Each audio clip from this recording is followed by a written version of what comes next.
আসসালামু আলাইকুম। আমি এখন বানাবো দারুণ মজার একটা আলু ভর্তাও বলতে পারেন, ভাজিও বলতে পারেন। এটা হচ্ছে পাঞ্জাবি আলু ভর্তা বলে। রুটি পরোটার সাথে খাওয়ার জন্য অসাধারণ, খুবই সোজা তৈরি করা। এত সহজে এত মজার একটা ভর্তা কিংবা ভাজি তৈরি করা যায়, একবার না বানায় খেলে বুঝবেন না। আসেন দেখি শুরু করা যাক। আমি এখানে আধা কেজি আলু সিদ্ধ করে নিছি। এগুলাকে আমি একটু একদম গুঁড়া গুঁড়া করে ভেঙে নিব। একদম ভর্তা করবো না, একটু দানা দানা টাইপের যাতে থাকে। একটু বড় দানা থাকলেও ক্ষতি নাই, ওটা রান্নার মধ্যে হয়ে যাবে, কিন্তু দানাগুলো যাতে মানে একদম ভর্তা না, মিহি ভর্তা না হয়। এগুলোকে আমি এইভাবে এইভাবে একটু ভেঙে নিব। এই যে দেখেন, একটু দানাও থাকলো, আবার একটু ভর্তা ভর্তা টাইপেরও হয়ে গেল। আমি এখানে একটা কড়াইয়ে কিছু তেল গরম করে রাখছি। এখানে দুইটা পেঁয়াজ পাতলা করে কেটে রাখছি। এগুলো ভেজে বেরেস্তা বানায় নিব।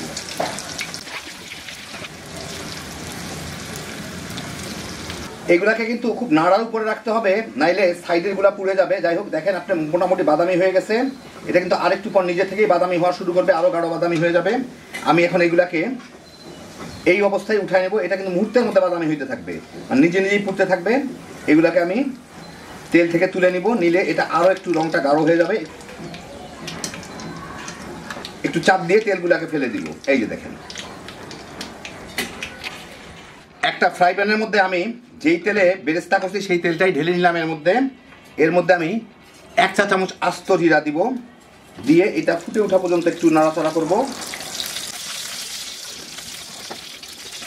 জিরাটা ফুটা শুরু করলেই আমি এর মধ্যে দিয়ে দিব এই আলুগুলা। সাথে এইখানে এই তেলের মধ্যে দিয়ে দিই আধা চা চামচের মতো হলুদের গুঁড়া। তেলের সাথে এলে কালারটা ভালো আসে। কতগুলা কাঁচামরিচ, লাল মরিচ, আধা চা চামচের মতো মরিচের গুঁড়া দিয়ে এইটাকে আমার একটু ভেজে নিতে হবে। আর স্বাদ মতো লবণ। আলু ভালো লবণ লাগে আলুতে, নিয়ে এটাকে আমি এখন মাঝারির থেকেও নিচের আছে একটু ভালো মতো ভেজে নিব। একটু চেপে চেপে, যাতে মোটা মোটা আলু থাকলে একটু ভেঙে ভেঙে যায়।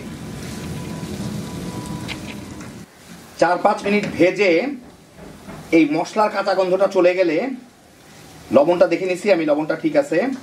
এর মধ্যে আমি এই যে বেরেস্তা করে রাখলাম, সেই বেরেস্তাগুলোর থেকে কিছু বেরেস্তা দিব, আর কিছু রাখবো গার্নিশিংয়ের জন্য। এখন এর সাথে মিলায় একটু ভেজে নিতে হবে।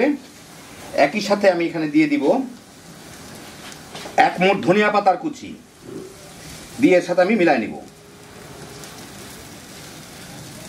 এটা এখন আর খুব বেশি ভাজা লাগবে না, যা ভাজার হয়ে গেছে এটা ভালো মতো গরমের উপরে মিলাই নিলেই হইল। সব দিকে যাতে সব কিছু চলে যায়, বাস মিলাই নিলাম, হয়ে গেল আমার দারুণ মজার মশলাদার আলু ভর্তা। আমি আপনাদের এখন একটু বেড়ে দেখাচ্ছি। তো এই দেখেন, হয়ে গেল আমার দারুণ মজার পাঞ্জাবি আলু ভর্তা, অথবা ভাজি বলতে পারেন। আমি ভাজি বলবো এটাকে, ভর্তাও না অনেকটা। তৈরি করা খুবই সহজ, দেখলেন, সাধারণ জিনিসপত্র দিয়ে তৈরি, কিন্তু এতই মজা খাইতে। খালি বানাইবেন, পোলাপান নিয়ে তামা করে খেয়ে ফেলাইতে পারবেন রুটি পরোটার সাথে। হ্যাপি জোশের একটা আইটেম। আল্লাহ আপনাদের সবাইকে ভালো রাখুন, সুস্থ রাখুন, নিরাপদে রাখুন। ইনশাল্লাহ বেঁচে থাকলে আবার দেখা হবে। আল্লাহ হাফিজ।